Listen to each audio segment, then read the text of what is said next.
Turn on your television today, and you will see the same footage playing on a loop. Helicopters cutting through tropical skies. Special forces rappelling into chaos. A Latin American leader extracted in the dead of night. The anchors call it a victory for democracy, a restoration of order, a triumph of American resolve. They analyze the tactical brilliance of the raid. They debate the political fallout in Washington. But what if everything you're being shown is a distraction? What if the real story isn't happening in front of the cameras, but behind closed doors at the Federal Reserve? This is not a story about liberation. This is a story about liquidation. And, by the end of this film, you will never look at American foreign policy the same way again. For weeks, the official narrative has been clear and simple. Venezuela was a failed state. Its people were starving. Its leader was a dictator who stole elections and crushed dissent. The United States, as it has always done, stepped in to protect freedom and restore democracy. This is the story they want you to believe. It is clean, it is moral. It fits perfectly into a 90-second news segment between commercial breaks. But stories that fit too perfectly should always make you suspicious. Because beneath this humanitarian veneer lies a truth so uncomfortable, so destabilizing, that no mainstream outlet will touch it. The truth is written not in political speeches, but in barrel counts and balance sheets. Deep beneath the Gulf Coast of the United States, hollowed into ancient salt domes, sits America's ultimate insurance policy, the Strategic Petroleum Reserve. Created after the Arab oil embargo of 1973, this emergency stockpile was designed for one purpose only: to keep America running when the world turns hostile. For decades, it held over 700 million barrels, enough to power the nation for months during any crisis. But something happened. Something the government hoped you wouldn't notice. Over the past 3 years, the reserve has been quietly, systematically drained.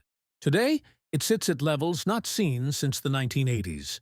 The family silver has been sold to pay the rent. But wait, you might say, isn't America energy independent now? Don't we produce more oil than anyone else on Earth? This is the half-truth they want you to swallow. And in geopolitics, a half-truth is a complete lie. The United States produces enormous quantities of light, sweet crude oil. Think of it as champagne. Refined, elegant, expensive. But here's the problem they don't discuss on cable news.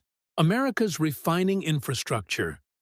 The massive industrial complexes that keep this nation moving was built 50 years ago, and it was designed to process something entirely different. Heavy, thick, sludge-like crude. The kind that comes from the Middle East. The kind that comes from Venezuela. America produces champagne, but its engines run on diesel. For half a century, the United States solved this problem with a simple arrangement. Saudi Arabia would pump the heavy crude America needed. In exchange, Washington would guarantee the kingdom's security and look the other way on inconvenient matters. But that marriage is ending. Crown Prince Mohammed bin Salman has stopped returning Washington's calls. He's cutting production to keep prices high. He's entertaining new suitors from the East. The Saudis are joining BRICS. They're discussing trading oil in currencies other than the dollar. And when America's oldest supplier walks away, you must find a new one. Beneath the jungles and savannas of eastern Venezuela lies something almost incomprehensible. The Orinoco Belt, an oil field so vast, so unimaginably rich, that it contains more proven reserves than any other location on Earth. More than Saudi Arabia, more than Russia, more than every other producer combined. And it is exactly the heavy, sour crude that American refineries are desperate to process. For decades, this treasure was locked away. Sanctions isolated it. Diplomatic pressure failed to unlock it. American oil companies were expelled, but the oil never stopped flowing. It just found new buyers. Ships from China's dark fleet began arriving. Billions of yuan exchanged hands. The world's largest oil reserve was slipping into Beijing's orbit. Then came the rumor that changed everything. Last month, intelligence began circulating through the financial capitals of the world. Venezuela was preparing a nuclear option. Not military, but monetary. Caracas was about to sign a definitive agreement. Every barrel of Venezuelan oil would be priced not in dollars, but in a basket of BRICS currencies, yuan rubles, perhaps even gold-backed instruments. If the world's largest oil reserve disconnected from the dollar system, the cascade would be unstoppable. Other nations would follow. Demand for dollars would collapse. Interest rates would explode. The entire debt-based architecture of the Western economy would implode overnight. That was the red line, and Venezuela had just crossed it. Washington faced a choice that no one will ever officially acknowledge. They could accept the new multipolar reality. They could negotiate with a world that no longer needed their currency. They could adapt, reform, and share power. Or they could use the one asset they still possess in overwhelming abundance: military force. The decision was made not in the Oval Office, but in the Treasury Department. This was not about saving the Venezuelan people. This was about saving the American economy from its own mathematics. They chose the gun. To understand why this moment matters, we must go back 50 years. In 1971, Richard Nixon did something unprecedented. He severed the dollar's connection to gold. The currency was now backed by nothing except a promise. But in 1974, a secret agreement with Saudi Arabia created a new backing. All oil would be sold in dollars. Every nation that needed energy would need American currency to buy it.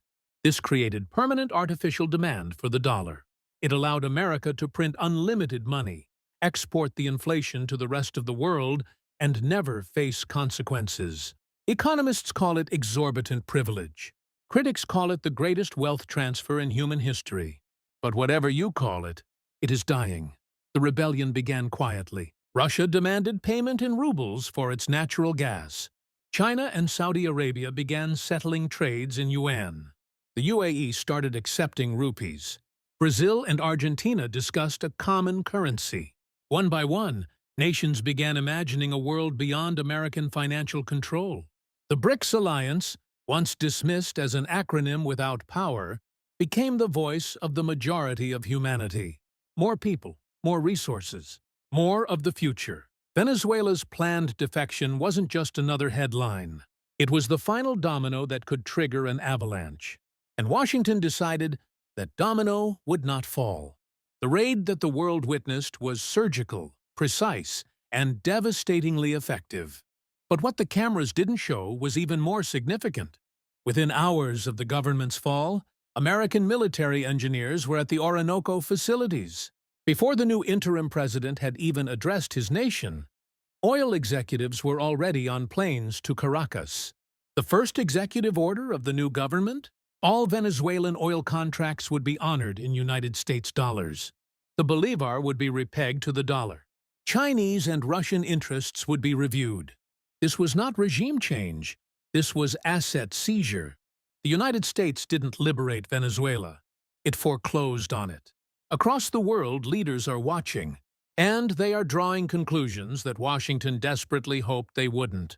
In Riyadh, the Crown Prince sees a simple message. This is what happens to oil-rich leaders who threaten the dollar. Do you think this makes Saudi Arabia more loyal to America?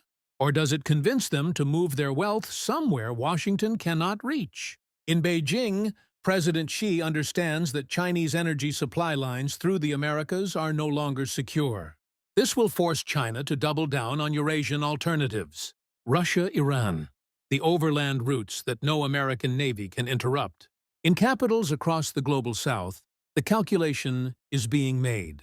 Today it was Venezuela. Tomorrow, who? There will be short-term celebrations. Gas prices in America will stabilize. Wall Street will rally. Politicians will claim victory. But something has been lost that cannot be recovered. For 70 years, the United States positioned itself as the defender of international order. They sanctioned Russia for violating sovereignty. They lectured China on non-interference. They built an entire diplomatic architecture on the principle that borders are sacred. Today, those lectures are worthless. The hypocrisy is written in letters too large to ignore. The United States has revealed itself not as a global policeman, but as a global debt collector, a collector who is running out of patience and out of options. Here is the terrible irony that Washington refuses to see. By taking Venezuela by force, the United States has proven exactly why the world needs to escape the dollar system. They have validated every speech Putin and Xi have ever made about American aggression. Every country with resources is now asking the same question. If we refuse to sell our resources in dollars, will they come for us next? This fear doesn't create loyalty. It creates an exodus. Before today, nations used the dollar because it was convenient. After today, they will abandon it because it is dangerous. The petrodollar is no longer a trade agreement. It has become a hostage situation. And history shows hostage situations rarely end well for the hostage taker. The helicopters will eventually leave Caracas. The news cycle will move on to the next distraction. But the damage to the architecture of global trust is permanent. What we are witnessing is not the triumph of American power. It is the moment the American empire admitted its bankruptcy. They broke the glass. They pulled the emergency lever. They revealed their desperation for all to see. The oil may flow north for now, but the trust, the influence, and the legitimacy of the dollar have flowed away forever. This was never about ballots. It was always about barrels. The petrodollar is dead. The question now is, what rises in its place? And what happens to a superpower that can no longer afford its own mythology?